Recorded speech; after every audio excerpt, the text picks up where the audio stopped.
Hello everybody, welcome to another Honda Element video. Today I'm going to show you how to install this Viofo 8119 Mini 2 dash cam. The kit came with these three things. One is the hardwire kit. Highly recommend you to get a hardwire kit because it just makes an installation cleaner. And it's super simple to install. Let's open this up really quick. So basically it's just one single unit wire with the Type S connector that goes on the dash cam, and then in the other end which is gonna have three cables. So these are gonna be super easy to install. One is gonna be battery power hot all the time.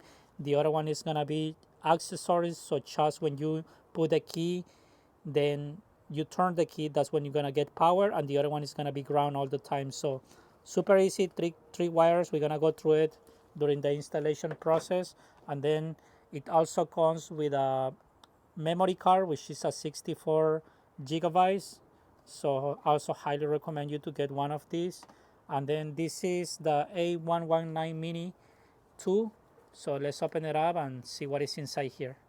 Very small device. That's one of the reasons I like the Mini, because it doesn't look too big once you're installing in the car. And pretty light, I will say.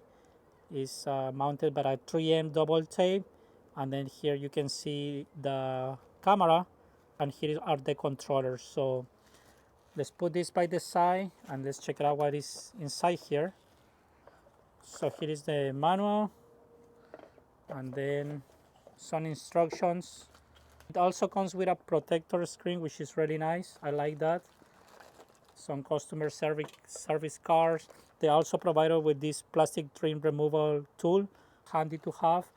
And this is the USB wire, and then it comes with another wire. So basically, once you get this kit right here, only this box, then it will come with the provided cable to install it. But we don't gonna need this right now, because instead of using this, then we are going to use our hardwire kit, which I highly recommend. Like I said again, it's just gonna make the installation way cleaner. Also comes with an extra 3M tape. And then I'm going to open this memory card. So we are just going to use this little guy right here. Insert it, and then you just press it in. This is such a easy installation that all you need to do is you plug this in here, and then you just connect these three wires. So just before going through all the installation, first I want to make sure that the dash cam is working. So very simple. Black is ground, so I'm going to the negative side of the battery, and I'm just kind of holding that in place over there. And then these two are power. This is power all the time, and then this yellow one is power also, but only when you are having the key on in the ignition when you're driving. So just for testing, we're gonna put these two wires together because both are power. And then I'm going to just hold it over there, and there it is. It's coming on. Video protected. So everything is working, which is going to disconnect it. I'm going inside my car and show you how to install it. What I'm gonna do first is remove the protector right here on the lens.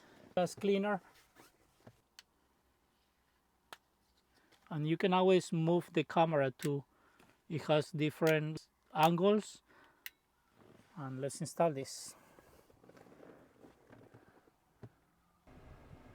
So I just connect the Type-C wire there.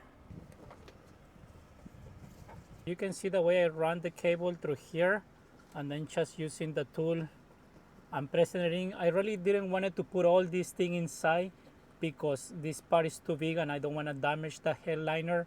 It is possible to put it inside. You will have to, in my opinion, just kind of remove a few of whatever is holding the headliner in place, so you don't end up bending this, because this is easy to crack too if you try to pull too hard. So I can also live with it. It doesn't look too bad really. I mean, it's all the way up there. So the most important, I will say, is running this wire right here, and then I'm going through here, and then of course I'm going to just tuck it in. And to do this part, you will have to pull on this There it is. And look at how easy it is. So basically you gotta fully remove this and keep putting the cable in. I'm going to just push it in more. Remove this plastic piece, which is going to install our tool, and then you're gonna see how it starts popping open, and then you're just gonna pull on this. Super simple to remove. There it is.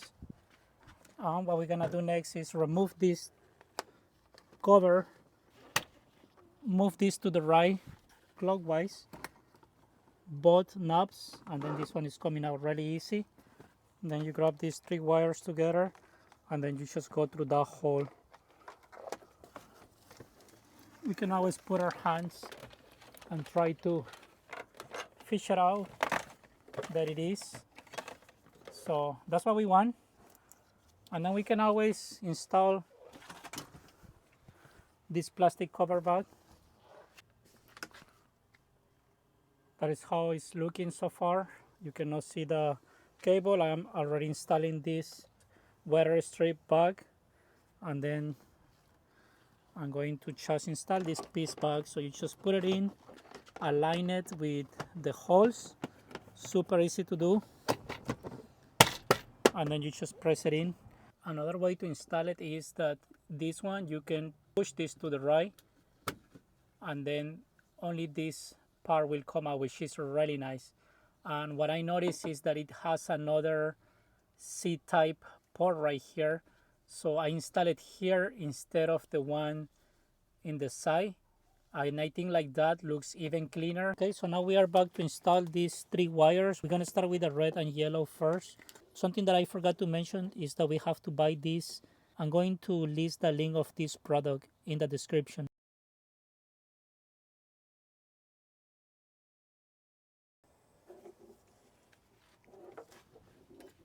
Okay, so now I have the 2 wires ready, the red wire and the yellow one, and then the red wire is the 20 amps, and then the other one has a 7.5 amps in both of them. Make sure that the fuses are the same, and if it comes with another fuse when you buy it, then just add 2 fuses that are the same as the ones that you removed. The wires are ready.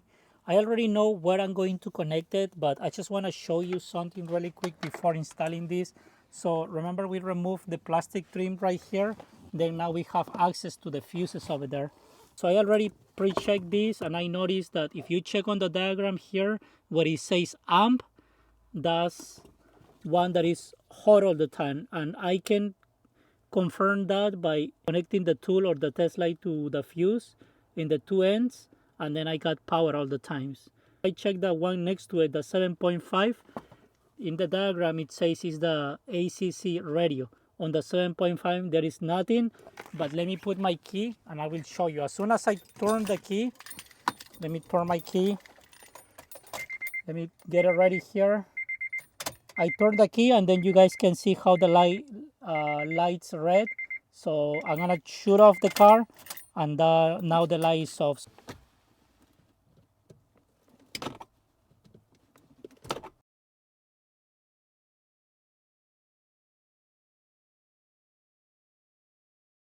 I'm going to install the 20 amps back,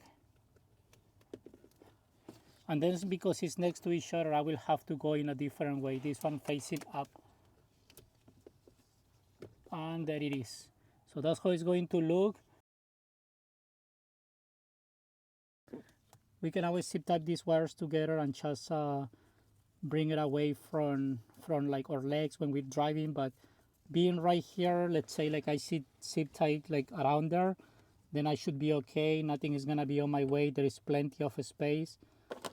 And now for the black wire, what I did is I just found a ball. I already installed it just to speed up the video. Another thing, guys, is make sure that here has a switch, and then you have to make sure it's on the all the way to the left, and that one is gonna be for the 11.8 volts. So just make sure that's where you want it, okay, in the first one. So right now I'm just going to fix this really nice. Just put it out of my way. And then with the second zip tie, I will just place it somewhere out of my way. You can always use a few zip ties just to make sure that thing is going nowhere. And there it is. Now install this bag. Like this in place. Turn the knobs counterclockwise. So there it is. Looks pretty good. There is nothing on my way, no wires on my way. So you guys can see how compact that is. It's super small. I didn't even notice it's there, which I really like. So now I'm going to turn on the ignition key and then start the engine too. It should come on soon. There it is. So it's on. Recording started.